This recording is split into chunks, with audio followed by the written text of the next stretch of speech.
네, 안녕하세요. 오늘은 지난 두 번의 영상에 이어서 그 포도밭에서 1년 4계절 동안 무슨 일이 일어나는지, 또 포도원 숙성실에서는 어떤 일이 일어나는지를 살펴보겠습니다.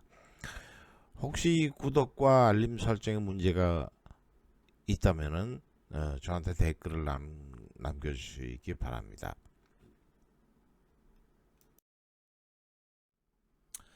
일반적으로 포도밭과 포도원의 사계절은 일반적인 온대지방의 그 식물 또는 작물들의 사계절과 궤를 같이 합니다. 그 순환 과정을 한번 쭉 살펴보면은 일단 그 북반구와 남반구를 구분해 볼 필요가 있죠. 북반구가 3월이 봄철이면은 남반구에서는 9월이 봄철이 되겠지만, 어쨌든 이 사이클은 한 6개월을 사이에 두고 번갈아서 진행이 되죠. 3월에는 일단 포도밭의 밭갈기가 시작이 되겠죠.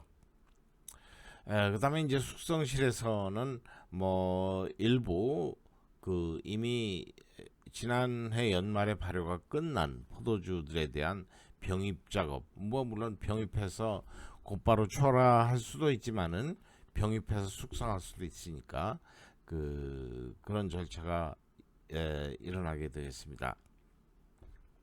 이런 과정이 전부 에, 북반구와 남반구의 6개월 차이를 두고 일어나죠.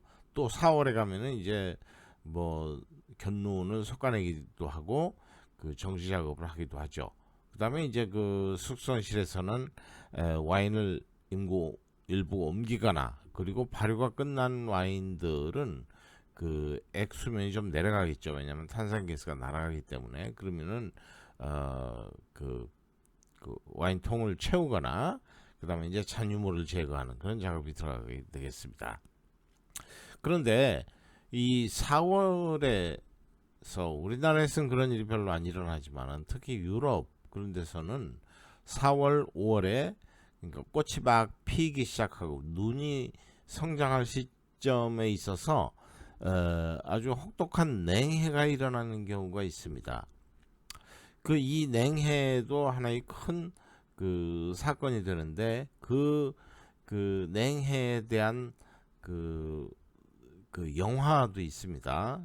물론 다른 스토리에서 냉해를 다룬 영화이겠지만, 이게 지금 그 제가 찾은 영화 중에 하나가 이탈리아에서 만든 영화가 1942년에 만든 게 하나 있고, 그 다음에 이것을 다시 리메이크한 영화가 1995년도 미국 영화가 있습니다. 물론 뭐 환경은 다 다르지만, 어쨌든 이 영화가 있는데, 이 영화를 한번 보고 어, 무슨 일이 일어나는지를 한번 점검을 해보기로 하죠.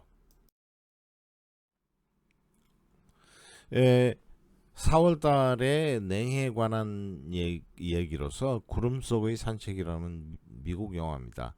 한 남자가 아주 애처로운 처지의 처자에게 발목 잡혀서 구름 위를 살아가는 멜로 영화인데, 그 갑자기 4월 달에 불어닥친 냉해에 농장주 알베르토가 그 포도 알갱이를 검토하며 아직 냉기가 포도 알갱이 속까지 스며들지 않았어요 라고 하면서, 그러자 이제 아버지 돈 페드로, 이 돈 페드로라고 불리는 걸 보니까 그 이태리에서 이주 온 그 이민들이겠죠, 이름상으로 봐서. 이 돈 페드로가 아직 살릴 수 있으니까 불을 피워 하면서 버너 수십 개를 포도밭 사이사이에 설치하여 온기를 포도에게 분산시키고 있는 영화입니다.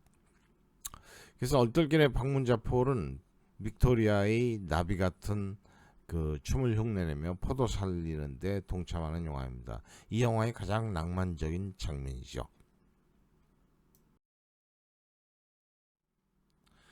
실제로 이런 그 내경의 장면은 바로 작년 2021년 4월에 프랑스 보르도 지방의 포도밭에서 그 냉해가 발생해 가지고 그 조금 아까 본 영화의 한 장면과 같은 장면이 뉴스에 보도된 적이 있습니다. 근데 뭐 그런 사실이 좀 낯설면은 저게 도대체 무슨 행위인지를 잘 이해하지는 못했을 겁니다. 어쨌든 그런 일도 일어났고 하나의 큰 그 영화로 만들어져 있죠. 자, 그다음에 이제 5월에 들어가면 이제 포도가 5월 말 6월 초에 그, 그 포도 꽃이 피기 시작하죠. 꽃이 피고 열매가 맺기 시작하면은 열매 순을 또 우리나라 과일 농가에서 하는 것처럼 순을 솎아내기도 하고 과실 맺을 자리를 잘 자리 잡아주기도 하죠. 그 다음에 이제 7월 8월경에 가면은 지난해 만든 포도주가 1년 숙성이 된 상태겠죠. 그럼 이제 출하를 할 수도 있습니다. 물론 더 오래 보관할 수도 있지만은 그래서 출하를 할 경우 그 뭐 라벨 붙이고 그런 작업이 일어나겠죠. 그 다음에 이제 올해의 와인을 위한 준비도 해야 됩니다. 준비라는 거는 이제 적절한 효모는 뭐 요즘에는 배양 효모를 주로 쓰지만은 효모하고 오크통, 유황 그런 것들을 준비해야 그 포도를 그러니까 추수한 포도가 나온다면은 포도를 담글 준비가 되는 거죠. 자, 9월, 10월경에 가면은 이제 본격적으로 수확을 시작하죠. 이 수확 시기는 포도종에 따라서 1주에서 4주의 편차가 있지만 그건 이제 종류에 따라 다릅니다. 그리고 지방에 따라서도 약간 차이가 있겠죠. 그리고 뭐 11월까지 수확을 늦춰주는 경우도 있죠. 어떤 특정한 목적에 따라서.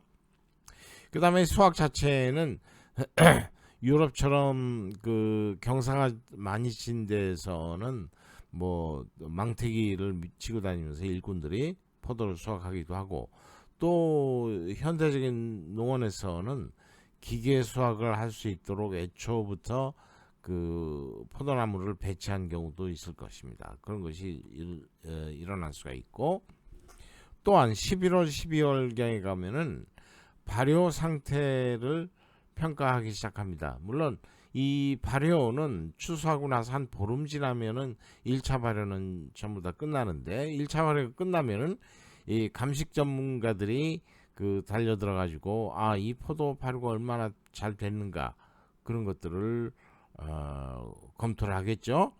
그 다음에 이제 그 추수가 끝난 포도밭에서는 가지치기와 지지대 손질 그런 것들이 일어날 차별을 하겠죠.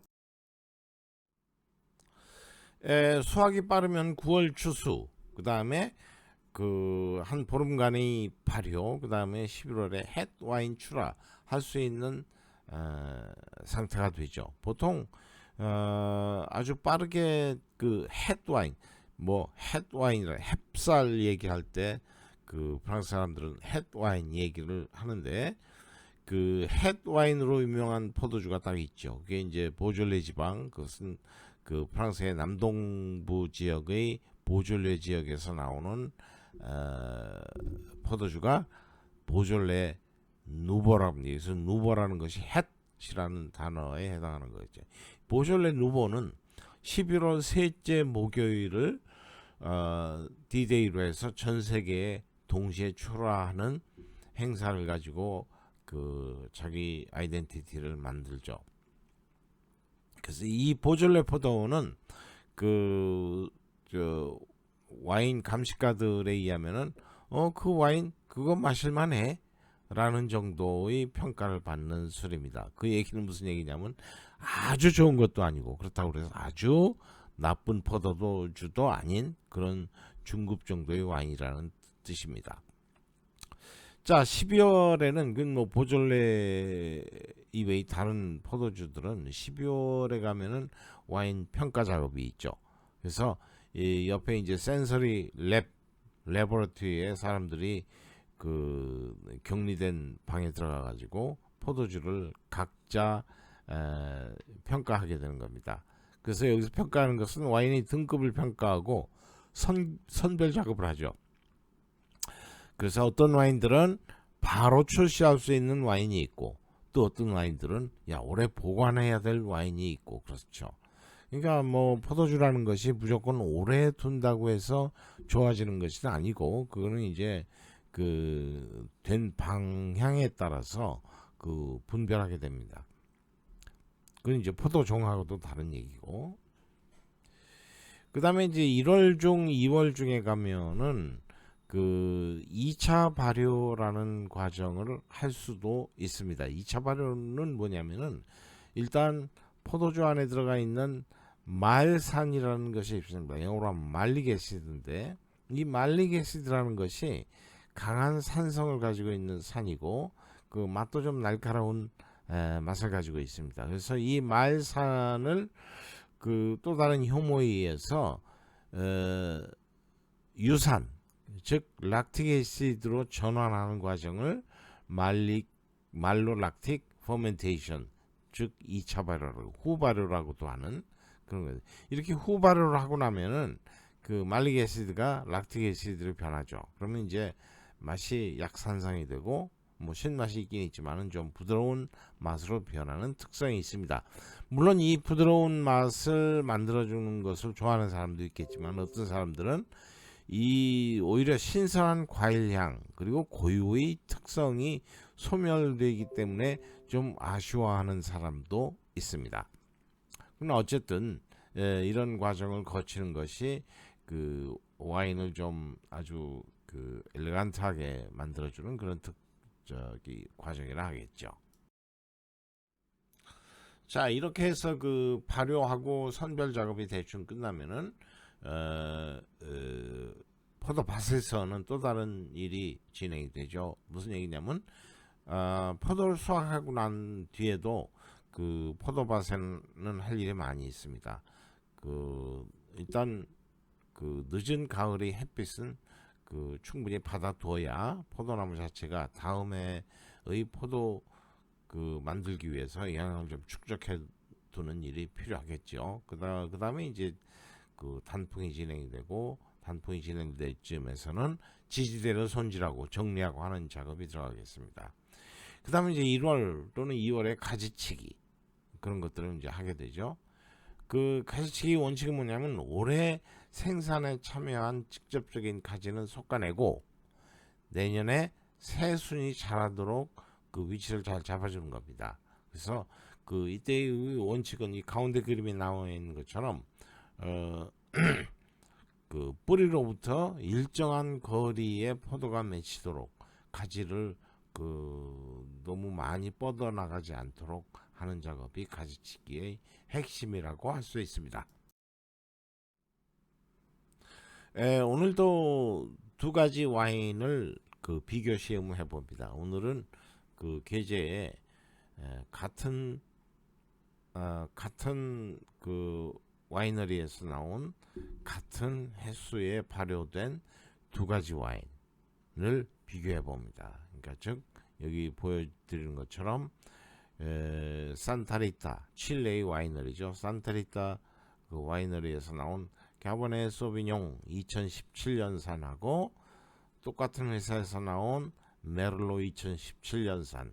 그래서 이 두 가지를 직접 비교해 보면은 포도종에 따라서 맛이 어떻게 다른가를 우리가 잘 판별할 수가 있을 겁니다.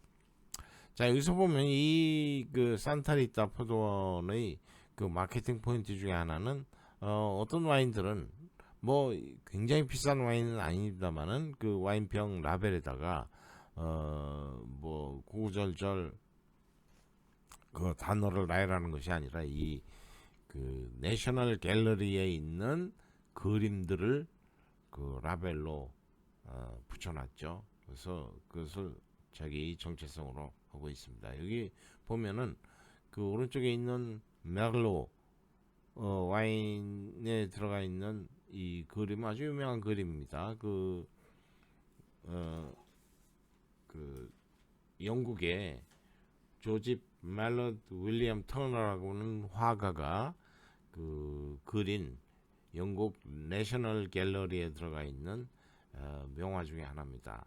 그래서 그것이 그 영국 화폐 중에는 20파운드짜리 지폐에도 이 그 옛날 전함 이 이름이 뭐냐면은 테메레르라고 하는 전함이 그려져 있죠. 그것이 나와 있는 그림입니다. 자, 그 오늘은 여기까지 하고 그리고 안주도 좀 다른 치즈가 아닌 그 진한 그 호두 향이 있는 두 가지, 그러니까 아몬드하고 호두를 그 비교해 보는 시기입니다. 이 아몬드하고 호두에는 그 떡다름한 탄닌 맛도 많이 들어가 있죠. 그래서 와인이 탄닌하고 좀 비교도 해볼 겸해서 이걸 해보았습니다. 자, 오늘 그 이 정도로 하고 어떻게 마음에 드셨는지 그 좋아요, 구독 잊지 마시기 바랍니다. 감사합니다.